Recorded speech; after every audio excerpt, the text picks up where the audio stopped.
대사교리를 알아보겠습니다.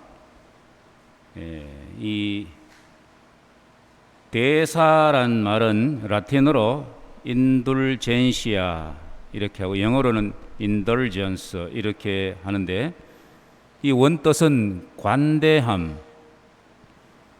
너그럽게 대함, 또 아이들을 방종하게 만듦, 뭐 이런 여러 가지 뜻이 있습니다. 여하튼 이것은 죄를 용서받은 죄에 따른 벌을 관대하게 하느님의 자비로 탕감해 주는 것을 뜻하는 거죠. 그런데 이게 우리나라의 속에도 개신교들이 미국에서도 마찬가지입니다. 이걸 뭐라고 인식을 하냐면은 면죄부, 이런 엉뚱한 것으로 받아들이고, 이게 막 교과서에도 실리고 이래요. 그런 거 봤죠? 면죄부라는 소리 많이 들었죠? 죄를 면해 주는 게 아니잖아요. 우리가 죄를 사해 주는 거는 세례성사, 그리고 신자들에게는 고해성사, 이 두 가지 방법밖에는 죄를 면하는 방법이 없어요. 그런데 왜 이 대사가 면죄부가 되는가? 이거는 이제 이 대사 교리를 이해하려고 하면 가톨릭의 고해성사에 대해서 잘 알아야 돼요. 그리고 이 고해성사뿐만 아니라 연옥 교리도 알아야 되고, 그리고 성인들의 통공 교리도 알아야 되고, 그 잠벌에 대해서 잘 알아야 돼요. 죄와 벌, 이런 것들을 알라 그러면은 이걸 제대로 가르치는 데는 가톨릭 교회밖에 없잖아요. 개신교에서는 이런 거 하나도 안 가르치거든요. 그 일반 사람들이 또 알 수도 없잖아요. 그런 교과서에서도 이게 교정이 되지 않고, 왜? 모르니까. 가톨릭 신자밖에 모르니까 그들이 받아들이지를 않는 거예요. 그래서 이것을 정말 이 대사교리는 참 잘못 전달되어 있습니다. 이 마귀 장난이 아닐 수가 없습니다. 우리들은 정확하게 알아야 돼. 우리도 뭐 그 사람들이 반박하면은 똑같이 동의하고 이러면 안 되죠. 그럼 대사가 무엇입니까?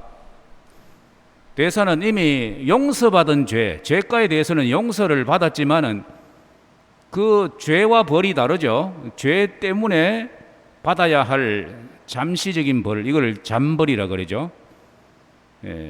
영원한 벌이 아닌 잠시적인 벌, 이것을 하나님 앞에서 교회가 면제해 주는 것을 말합니다. 즉 선한 지향을 가진 신자가 일정한 조건을 충족시켰을 때 교회가 이것을 사면을 해주는 것이죠. 교회는 구원의 분배자입니다. 그래서 예수님과 성인들의 보석의 보물을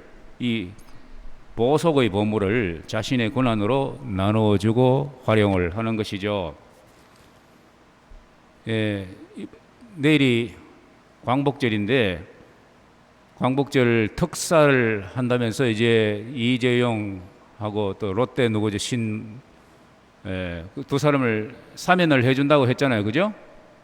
이 대통령 자신이 해주는 게 아니라 이것은 대통령에게 주어진 국민 전체의 양도로서 되는 것이죠. 그렇게 교회는 예수님과 모든 성인 성녀들의 공로의 보물 창고를 열어서 자신의 권한으로 나눠주고 활용하는 것이죠.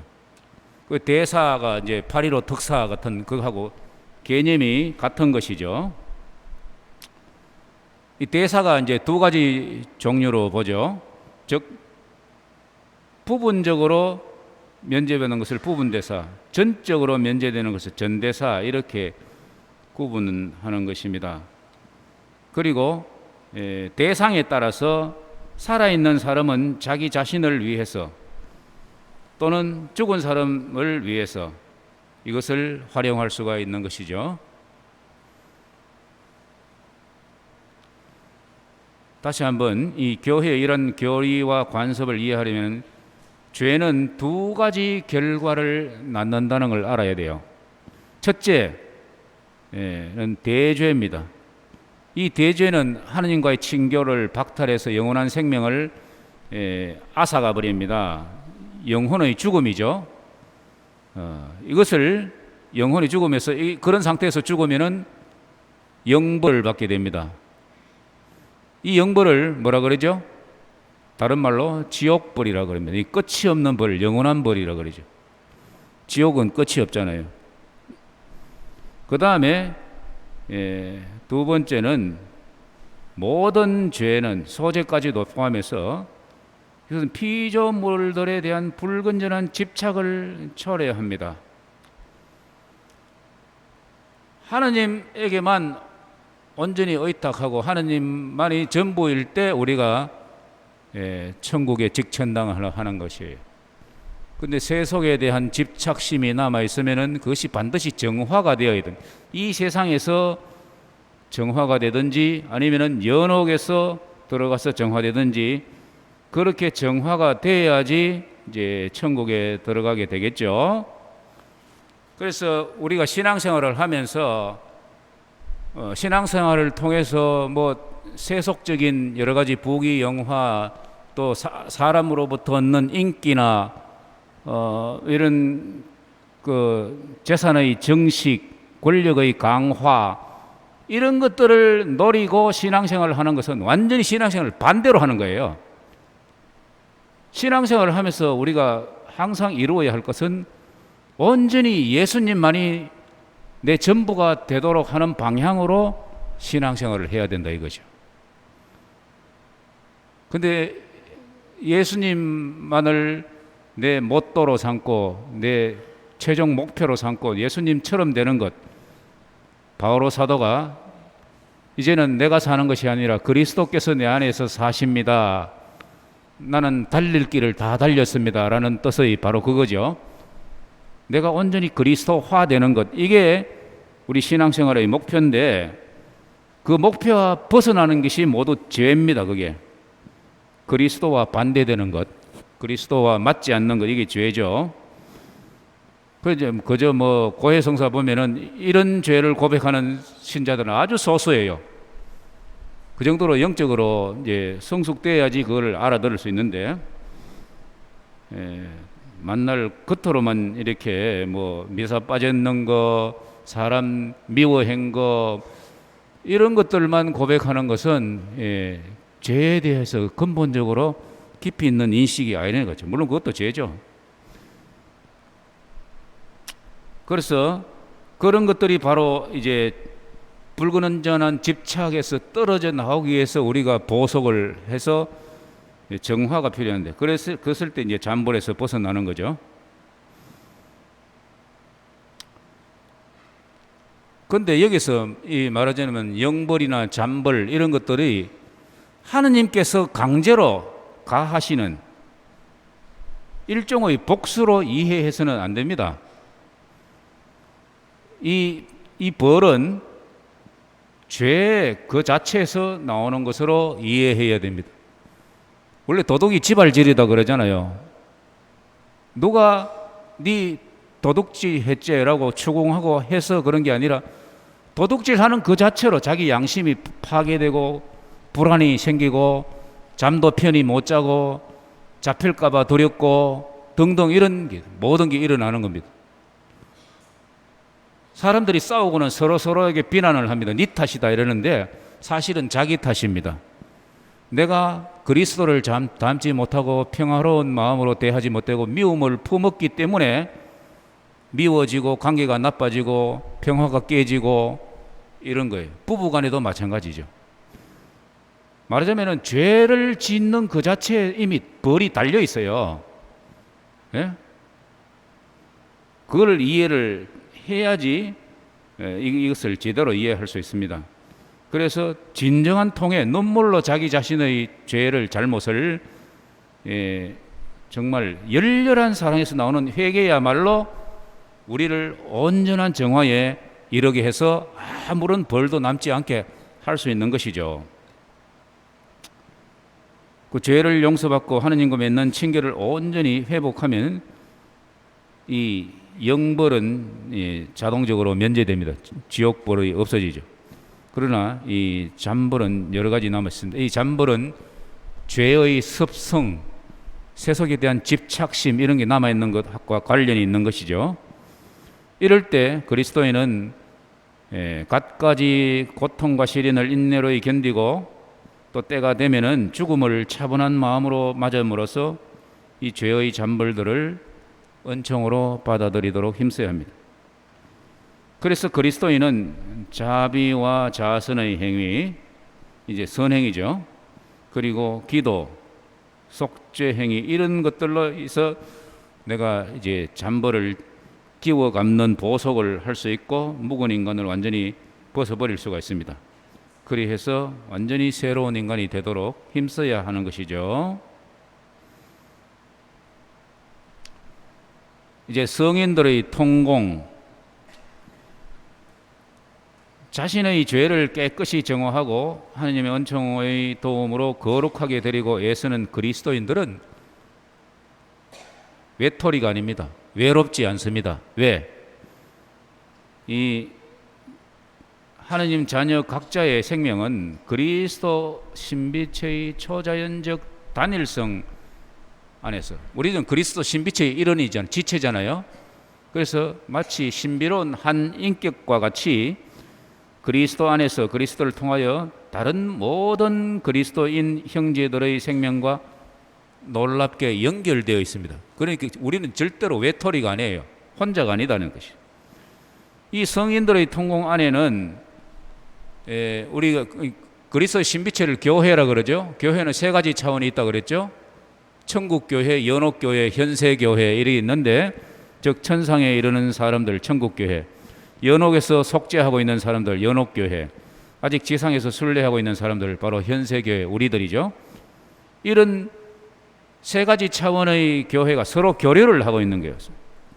변함없는 사랑의 유대, 모든 선의 풍부한 나눔이 존재하는 것입니다. 이것은 바로 이러한 교류는 어느 한 사람이 죄를 지어서 이 공동체에 끼친 손해보다 그 한 사람의 거룩함이 다른 사람들에게 끼치는 선익이 훨씬 더 큰 겁니다. 우리 가정에 생각합니다. 가정에 애가 하나 막 말썽 꾸리고 이래가지고 늘 동네에서 욕을 얻어먹고 저 잘못 키웠다, 저 부모가 누워 이런 소리 들으면은 그 가족 전체가 좀 누를 끼치죠. 손해보죠. 그런데 그 형제 중에 한 사람이 거룩한 성인이 태어났어요. 예? 크게 정말 사람들을 이 위험에서 구해주고 정말 그 큰 공로를 세웠습니다. 그러면 그 형제 하나가 좀 평소 행실이 나빠가 잘못했던 거 완전히 묻혀버립니다. 저건 누구야? 그만. 그 형제의 동생이래. 그럼 그러나 그럼 우리 봐주자. 사람들이 이래요. 그렇죠? 그러니까 우리가 이 성인들의 통공교리에서는 성모님과 요셉 성인과 모든 천국의 성인 성녀들 천사들 그리고 이 모든 연옥 영혼과 우리 지상의 형제 자매들이 함께 하느님을 찬미하고 선익을 이룬 그 공로가 사람들이 죄를 지어서 공동체에 끼친 그 누를 완전히 이겨내고도 남는 거예요. 그러니까 통회하는 죄인이 죄의 벌에서 더 일찍 더 효과적으로 정화될 수가 있는 것입니다. 그래서 우리는 이 성인들의 통공을 잘 이해해야 되고, 이 성인들의 통공이란 말이 바로 교회의 영적인 재산이고 교회의 보화입니다. 이 교회 보물 창고죠. 그래서 이 성인들의 통공이 굉장히 중요한 것입니다. 그래서 우리는 절대 외롭지 않습니다. 혼자라고 생각될 때 천국에 계신 성모님과 모든 성인 성녀 천사들 그리고 연옥 영혼들, 현세에서 우리를 기억하고 있는 선한 사람들을 늘 생각을 해야 됩니다. 그럼 우울증에 떨어지지 않습니다. 예. 이 교회의 재산은 누가 마련했는가? 바로 우리 주 예수 그리스도의 속죄와 공로입니다. 이것이 대부분을 차지하죠. 그리고 성인 성녀들도 역시 있습니다. 이 보화에는 무엇보다도 복되신 동정 마리아 모든 성인의 기도와 선업이 포함되어 있는 것입니다. 예수 그리스도의 구원 공로가 대부분을 차지하고 성모님과 모든 성인 성녀들의 기도와 선행이 여기에 우리 보화에 보탬이 되고 있다는 것이죠. 그래서 이는 참으로 하느님 앞에서 헤아릴 수 없는 무한하고 새로운 가치를 지니고 있습니다.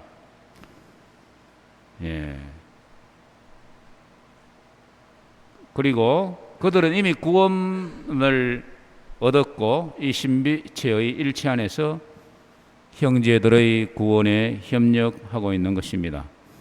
그래서 우리는 우리 스스로 잘나서 구원되는 것이 아니라 이는 천상 가족들의 도움으로 이 구원에 쉽게 접근하게 되고 나아갈 수 있는 것을 잊지 말아야 할 것입니다. 그래서 누가 좀 잘못했더라도 우리는 그리스도 안에 하나이기 때문에 서로 이렇게 도와주고 기도해주고 불쌍히 여기고 그렇게 함으로써 천국에 같이 잘 나아가도록 해야 됩니다. 이 교회는 바로 이런 천상의 보물 창고를 열어서 베풀 수 있는 권한을 지니고 있습니다. 그래서 교회를 통해서 이 대사를 우리가 얻을 수 있는데 예수님께서 교회의 대표자인 베드로 사도에게 그렇게 했지요. 나는 너에게 천국의 열쇠를 준다. 네가 메고 있는 것은 하늘에도 메일 것이고 네가 풀면 하늘에도 풀려 있을 것이다. 그래서 메고 푸는 권한으로 그리스도를 중개할 수 있고 죄로 말미암아 지니게 된 잠벌을 사면할 수 있습니다. 즉 공로의 보고를 그에게 열어줄 수가 있습니다. 이처럼 교회는 그 신자를 도울 뿐 아니라 신심행위와 참회와 자선을 행하도록 또 격려하기도 하죠. 또 정화 중에 있는 연옥에 있는 죽은 신자들도 성인들과 통공을 이루는 같은 지체들이므로 우리는 그들을 위한 다른 도움과 더불어 잠벌을 사면해주는 대사로서 그들을 도울 수 있습니다. 연옥 영혼을 도울 수 있는 것이죠. 이제 대사 교리를 이제 가톨릭에서 이야기하는 대사 교리를 이제 이해를 좀 더 깊이 있게 했습니다. 우리 교리 시간에 배우는 것은 이런 것이 아니죠. 지금 예비자 교리반에 있는 게 아니고 여러분들 이미 수십 년간 신앙생활을 하는 사람들도 여기 많지 않습니까? 이제는 교리를 깊이 있게 한 차원 깊이 있게 이해할 수 있어야 돼요. 그런데 대사 교리를 가톨릭 교회 신자들이 참 잘못 이해하는 경우가 많은데 잘못 이해하는 데서 오는 오류가 있습니다. 첫째, 이 대사의 혜택은 살아있는들은 자신에게만 입을 수 있습니다. 이제 전대사 기회가 왔습니다. 그 전대사를 통해서 아들이 기도는 하기 싫고 엄마한테 엄마 나를 위해서 전대사 좀 얻어줘. 됩니까? 안 되죠. 자기 자신에게만 가능한 거예요. 왜? 이 대사라는 말은 그리스도의 공로를 이렇게 무상으로 나누어 주는 것인데 그 기도와 선행을 통해서 우리가 보석의 기회를 가질 수가 있지 않습니까?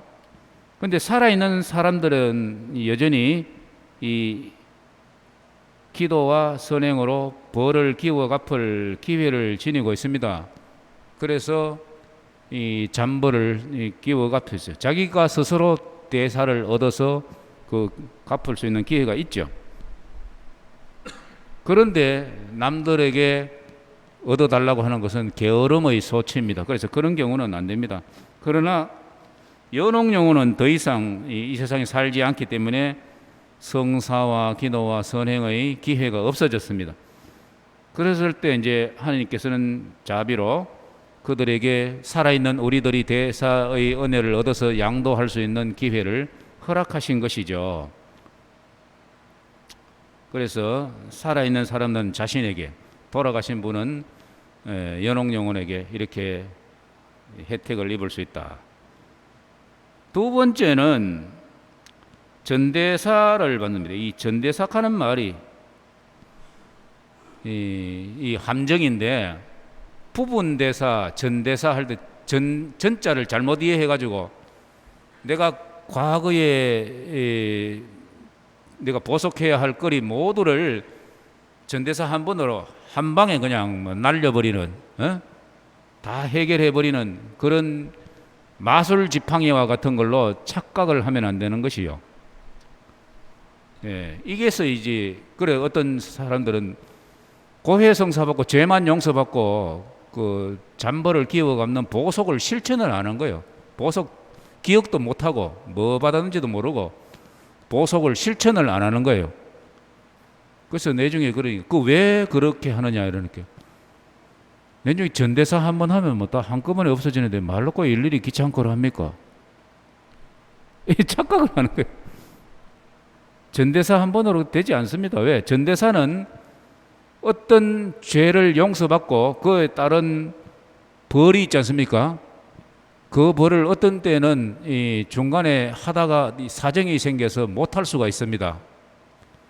그리고 그 보석을 과정 중에 갑자기 사고를 당해서 죽을 수가 있어요.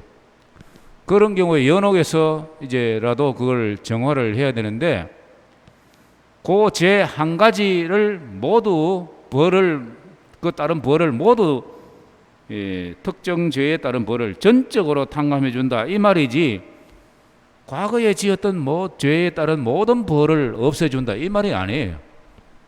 그래서 구체적으로 어떤 그 죄에 따른 그 벌을 30%만 탕감해 주느냐 50%나 탕감해 주는 게 아니고 100% 다 이 벌을 탕감해 준다 라는 의미죠. 전대사라는 말은. 그죠? 그러니까 여러분들이 고해성사를 보고 나면은 그에 따른 이 보석을 잘 치러야 되고 해야 될 겁니다. 이건 고해성사 때 다시 한번 이제 자세히 공부를 하게 됩니다. 그리고 다음 시간에는 이 대사 논쟁, 개신교에서 말하자면 면죄부 사건에 대해서 진상에 대해서 여러분들이 좀 잘 알아올 때는 그 공부 좀 해오면 좋겠습니다.